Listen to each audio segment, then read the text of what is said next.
Comrades, let us strip away the illusions that suffocate our minds and poison our hearts.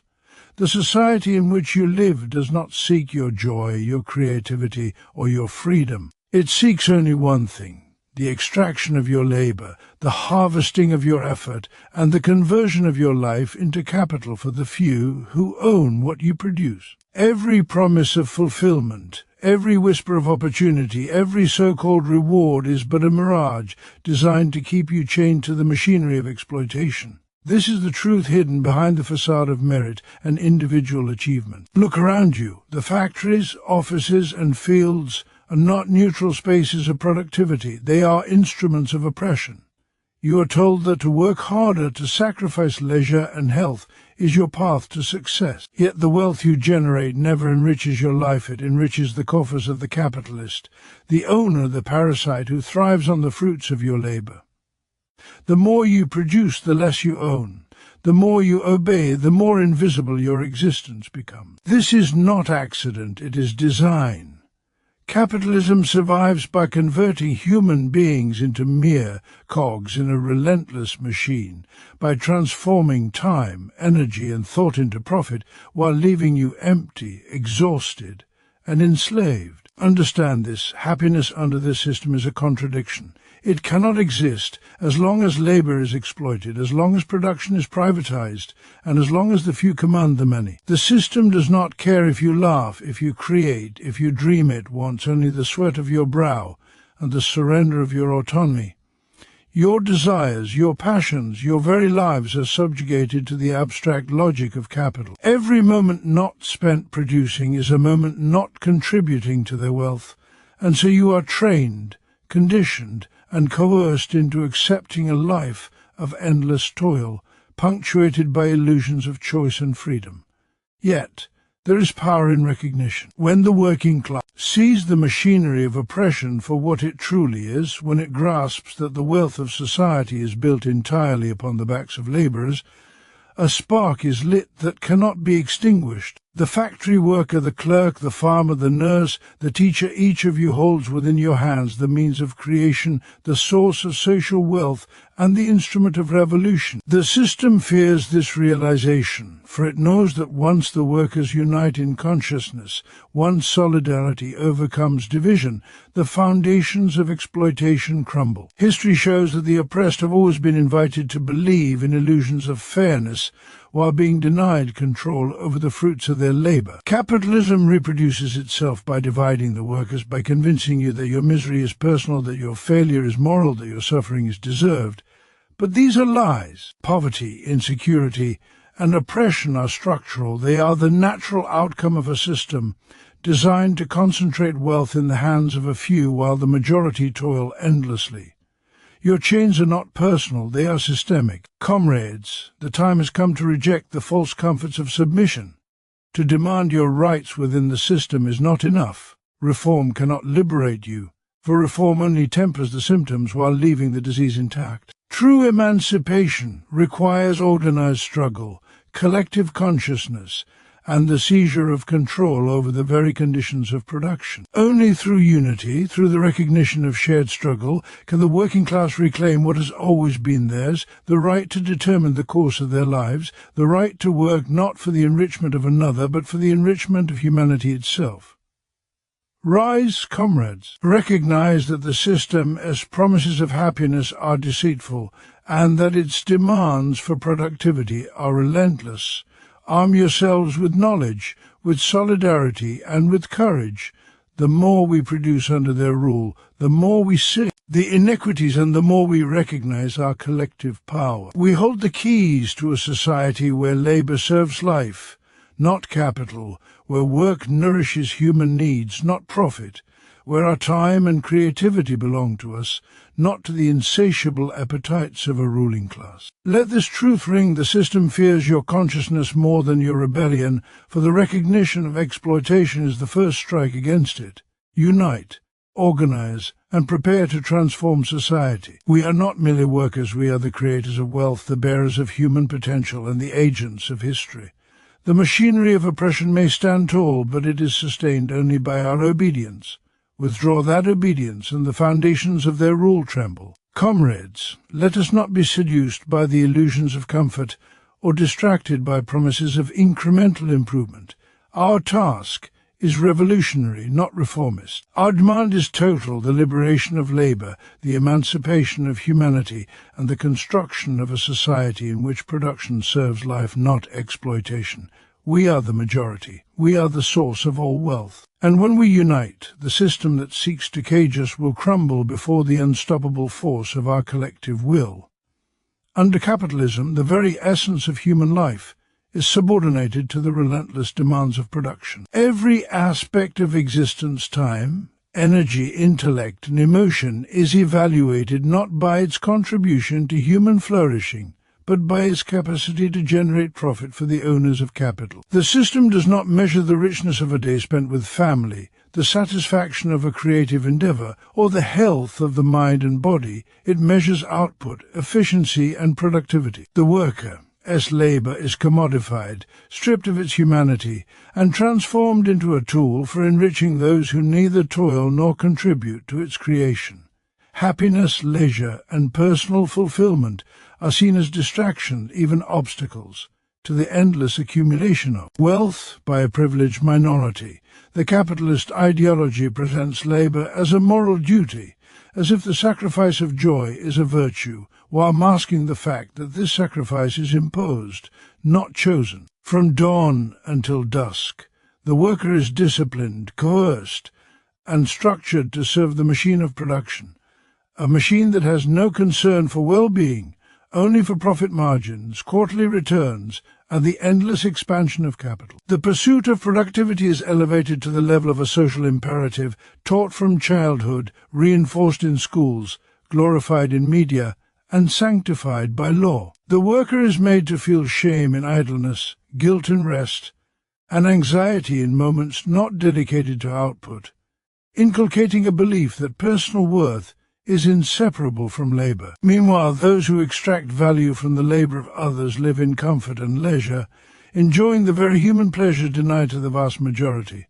The system thrives on this imbalance, converting the deprivation of millions into the abundance of a few. It is not that happiness is impossible under capitalism, but that the system deliberately structures life so that human fulfillment becomes secondary, a privilege, and ultimately an illusion. The relentless prioritization of productivity manifests in countless ways: excessively long work hours, insufficient wages, precarious employment, and the normalization of exhaustion as a badge of honor. Work is extended into the private sphere through digital connectivity, surveillance, and the expectation of constant availability, ensuring that even personal time is infiltrated by demands for efficiency. Mental and physical health are compromised, relationships strained, creativity stifled, and life compressed into a narrow corridor defined by labor and consumption. Society is organized to reward output and punish leisure,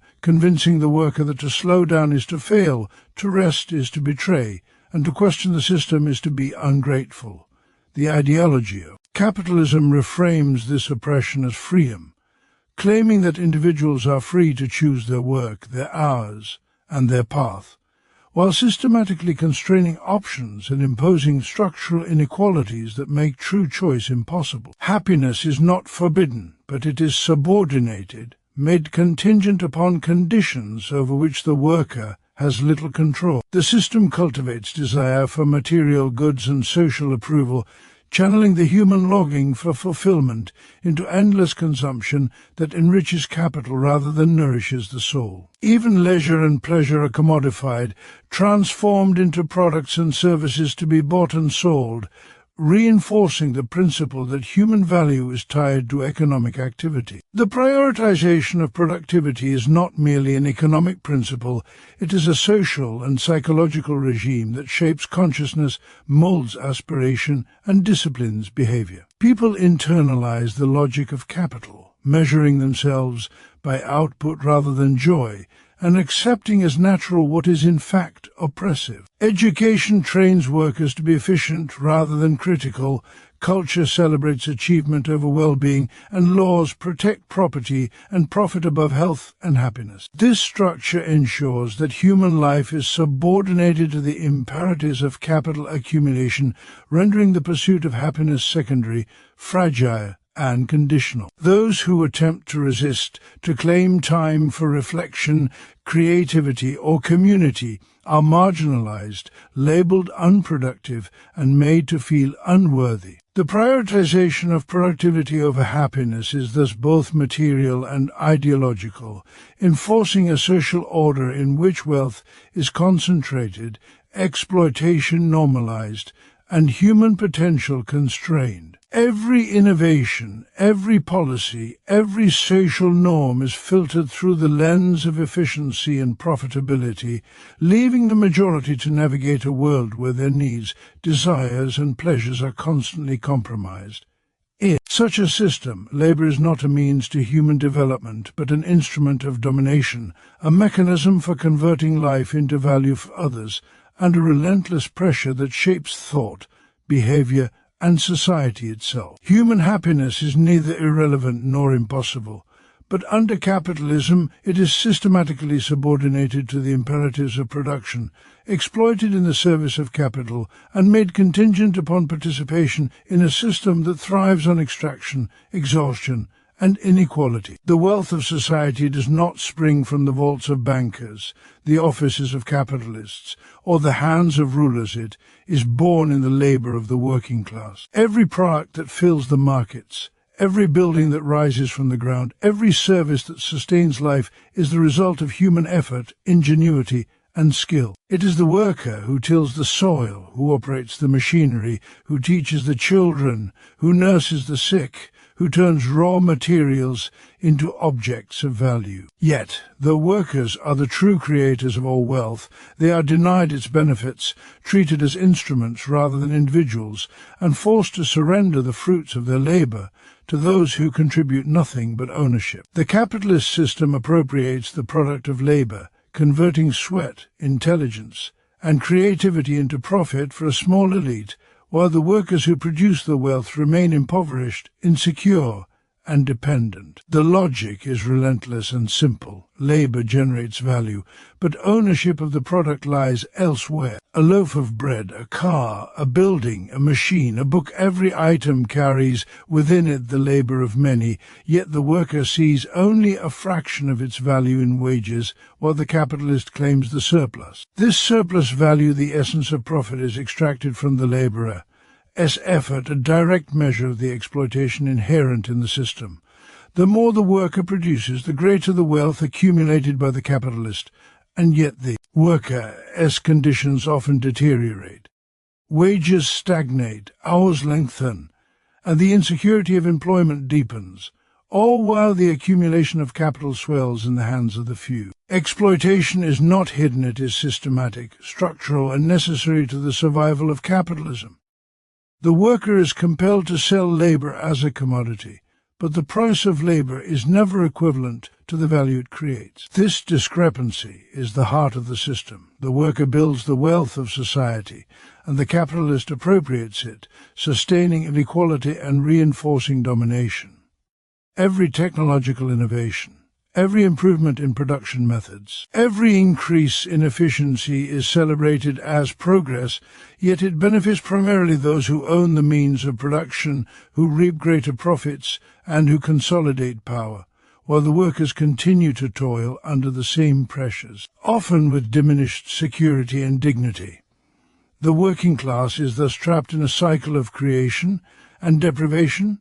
Their labor enriches others, but their lives remain constrained by material want and systemic subordination. The ideology of merit and personal responsibility attempts to mask this reality, suggesting that wealth is earned individually, that success or failure depends on personal virtue or talent, while the systemic extraction of labor value remains invisible. Workers are made to feel complicit in their own exploitation, believing that if they worked harder they too could claim wealth, while ignoring that the system is designed to appropriate the product of labor regardless of effort. The very institutions of society, government, law, education and culture serve to reinforce this inequality, defending property rights, legitimizing capital accumulation and normalizing the subordination of those who produce wealth. Even labor, unions and reforms, while providing temporary relief, cannot dismantle the fundamental relationship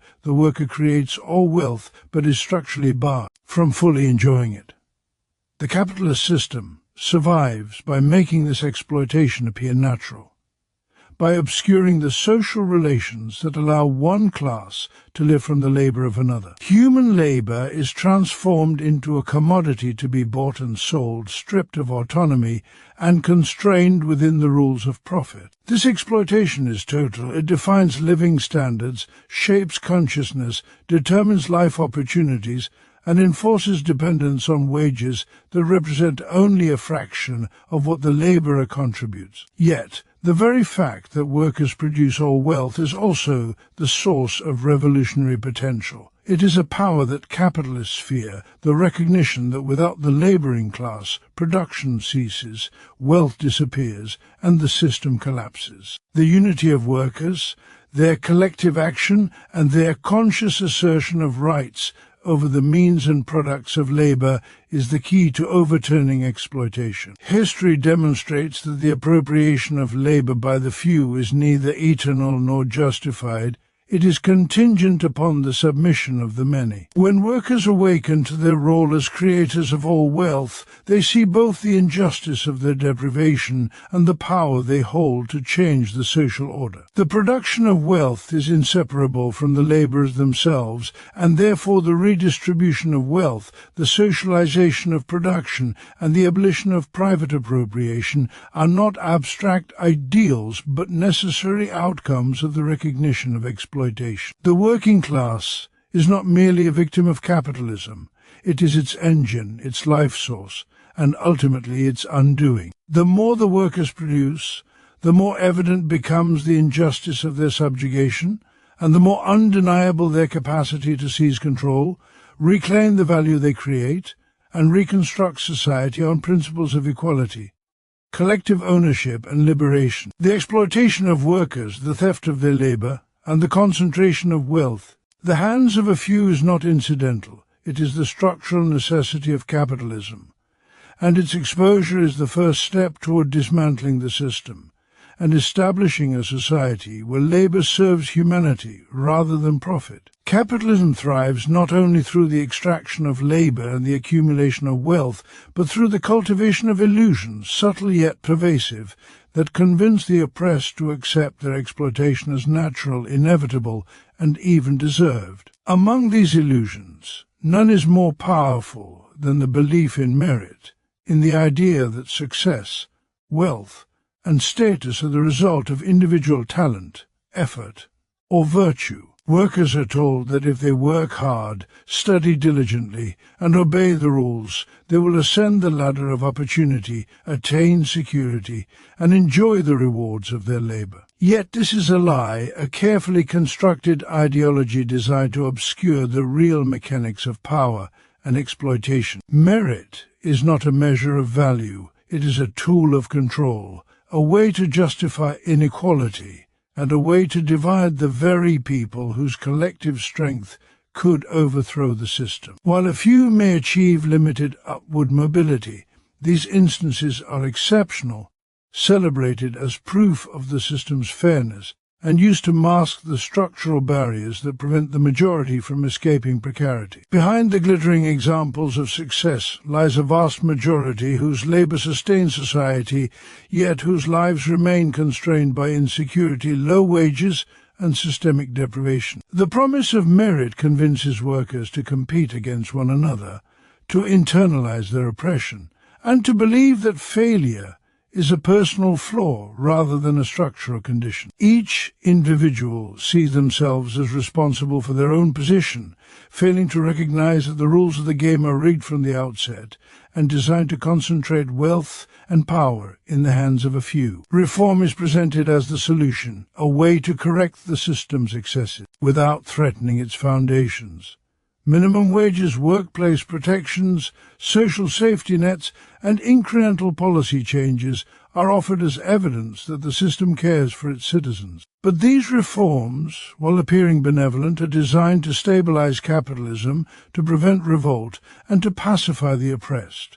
They treat symptoms without addressing causes, offering temporary relief while leaving the underlying mechanisms of exploitation intact. The capitalist order is preserved because the masses are lulled into believing that change is possible within the system, that fairness can be achieved through patience, compliance, and legalistic means. Workers may demand reform, participate in elections, or lobby for improvements, but the ownership of production, the extraction of surplus value, and the concentration of wealth remain untouched.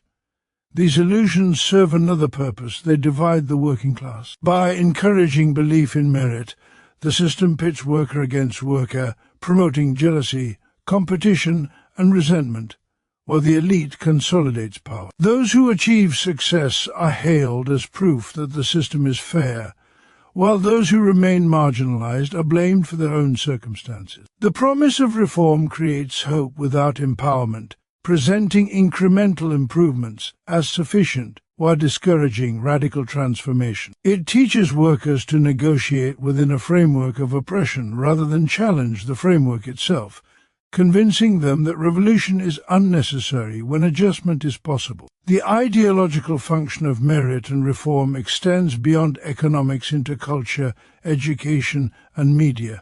Schooling emphasizes individual achievement, awards performance over cooperation, and frames knowledge as a personal asset rather than a collective resource. Media celebrates rags-to-riches stories while ignoring the structural forces that perpetuate poverty.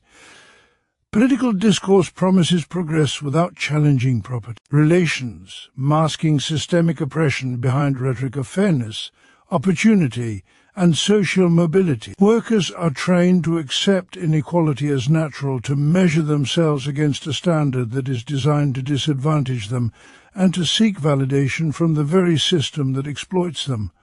This ideological domination is essential to the survival of capitalism. By convincing workers that the system is just, that merit determines outcome, and that reform is sufficient, capitalism secures compliance, discourages collective action, and prevents the awakening of class consciousness. Yet beneath these illusions lies the truth.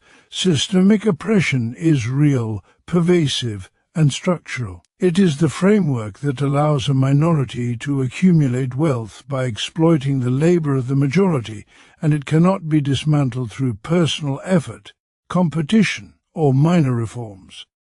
Recognition of this truth is the first step toward liberation. Only when workers see through the veil of merit and reform, understand the systemic nature of their oppression, and unite in conscious action, can they challenge the structures that exploit them. The dismantling of these illusions is not merely an intellectual exercise, but a revolutionary act, awakening the masses to the reality that their deprivation is not deserved, their failures are not personal, and their collective power can overturn the system. Illusions of merit and reform are thus both the chains and the mask of oppression, stabilizing a system that thrives on exploitation, and their exposure is essential to the mobilization, organization, and emancipation of the working class. The power of the working class lies not only in its labor but in its capacity to understand the conditions of its oppression, to recognize the mechanisms of exploitation,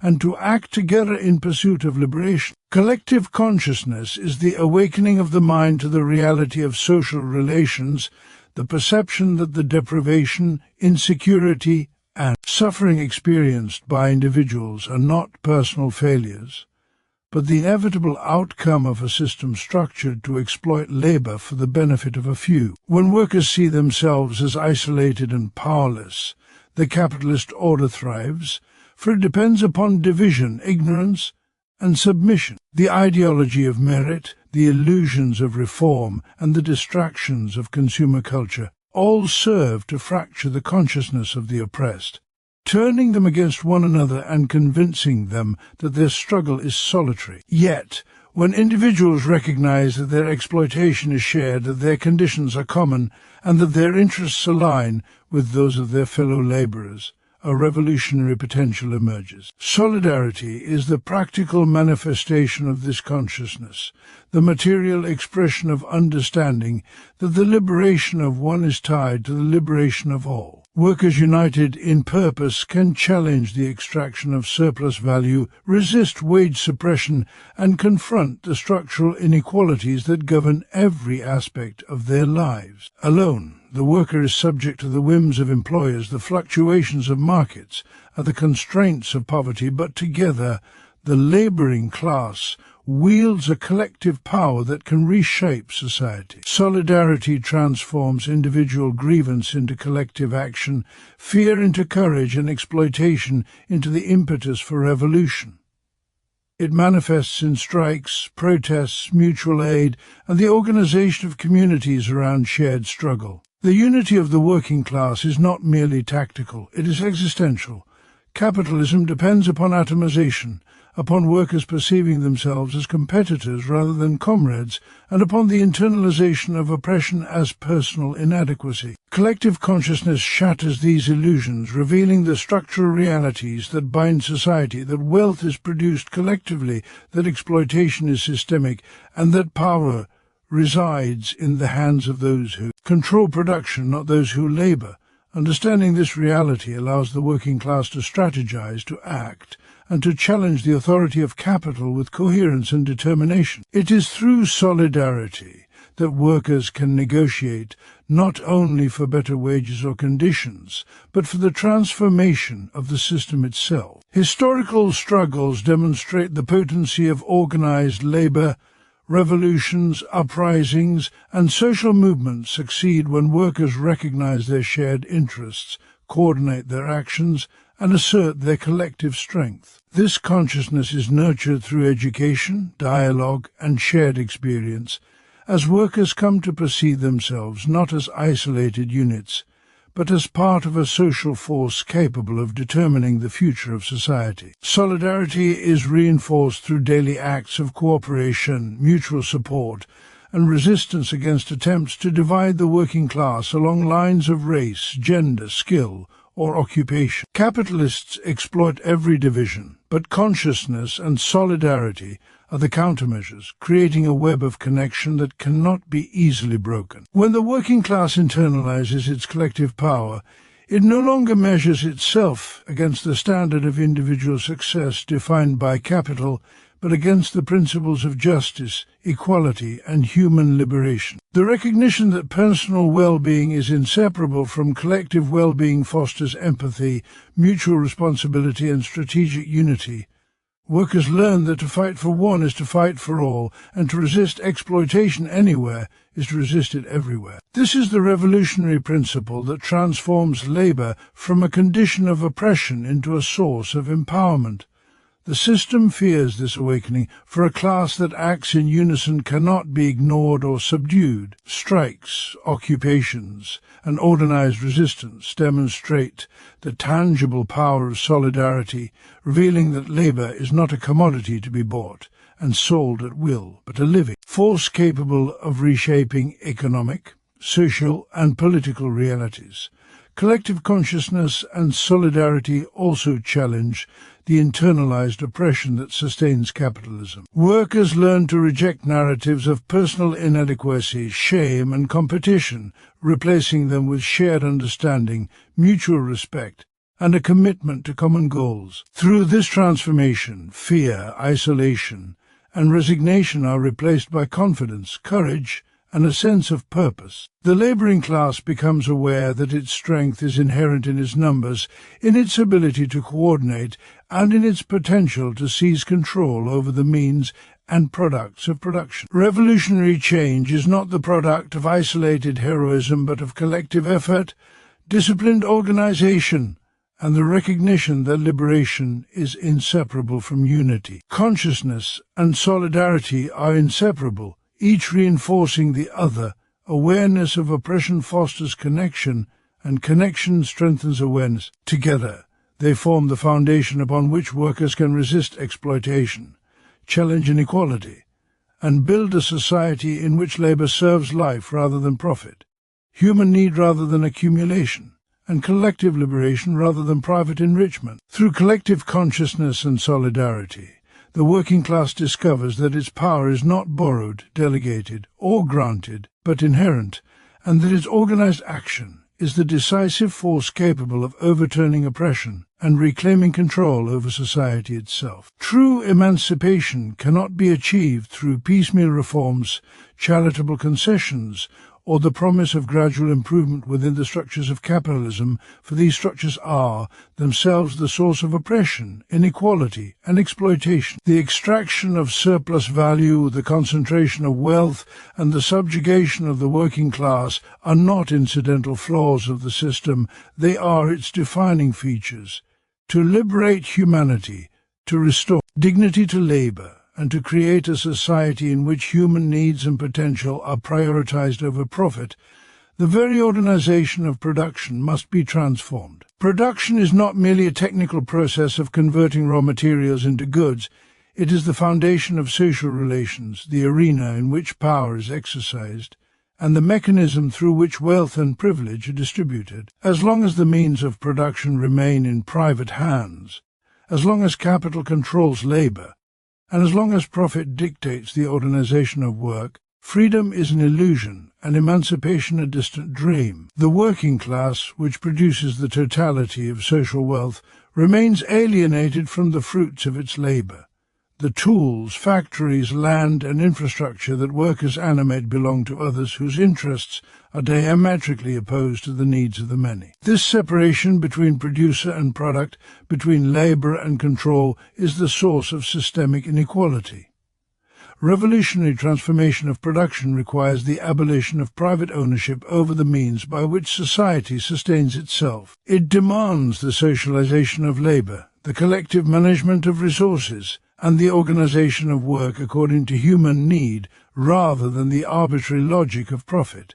Such transformation is not merely economic, it is profoundly social and political. It challenges hierarchies of power, confronts entrenched elites, and restructures society in a manner that places human welfare at the center. The worker who seizes control over production also seizes control over their own life, for autonomy in labor is inseparable from autonomy in existence. Under capitalism, production is organized for accumulation and efficiency, and the enrichment of the few, often at the expense of human health, creativity, and freedom. Hours are extended, tasks are fragmented, and human beings are reduced to cogs in a machine whose direction they do not choose. The revolutionary transformation of production overturns this hierarchy, reorienting labor toward collective well-being, the satisfaction of social needs, and the full development of human capacity. It recognizes that work is not merely a duty imposed from above, but a human activity capable of joy, creativity, and community when freed from the constraints of exploitation.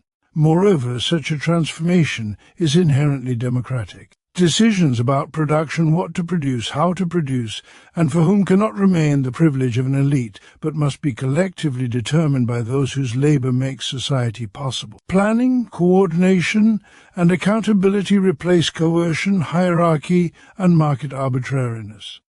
Social wealth is distributed according to need rather than ownership, and the alienation that separates worker from product, human from human, and individual from society is dismantled. History demonstrates that attempts to reform capitalism without transforming the underlying relations of production inevitably fail, producing temporary relief but leaving exploitation intact. True emancipation is inseparable from revolutionary action. Workers must unite, recognize their collective power, and seize control of the means through which they produce life itself. Such an act is not merely economic, it is profoundly ethical, asserting that the purpose of labor is not accumulation for a few but sustenance, development, and freedom for all. The revolutionary transformation of production also transforms consciousness. When laborers collectively control the processes of production, they gain insight into the interdependence of society, the value of cooperation, and the possibilities of shared creation. Alienation diminishes, solidarity strengthens, and the foundations of a just and equitable society emerge. The act of taking control over production is simultaneously an act of reclaiming history, asserting the collective authorship of human civilization and rejecting the century of domination by those who have lived off the labor of others. Emancipation through the transformation of production requires courage, organization, and strategic vision. It demands that the working class reject the illusions of merit, accept the limits of reform, and recognize that liberation cannot be granted from above, it must be seized from below.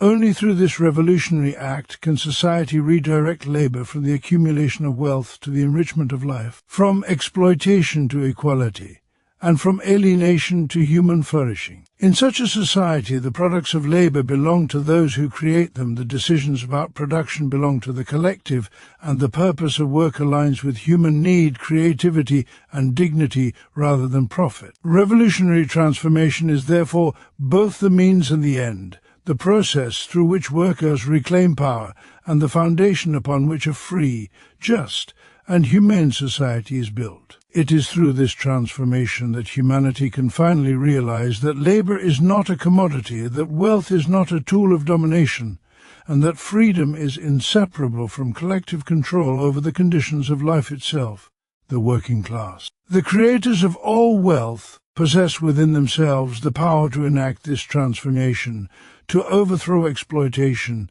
and to construct a society where the fruits of labor are shared. Production serves humanity, and emancipation is no longer a dream but a living reality. Comrades, we have seen the truth laid bare. The system does not seek our happiness, it seeks only our labor. We create all wealth, yet remain dispossessed.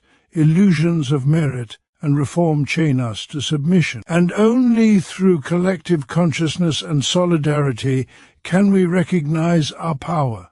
But recognition alone is not enough. True emancipation demands the overthrow of the structures that exploit us, the seizure of the means of production, and the construction of a society in which labor serves humanity rather than profit. The chains of capitalism will not dissolve through patience or compromise. They can only be shattered by the organized, united, and conscious action of the working class. We are not powerless. The wealth of society, the very engines of life and creation, are in our hands.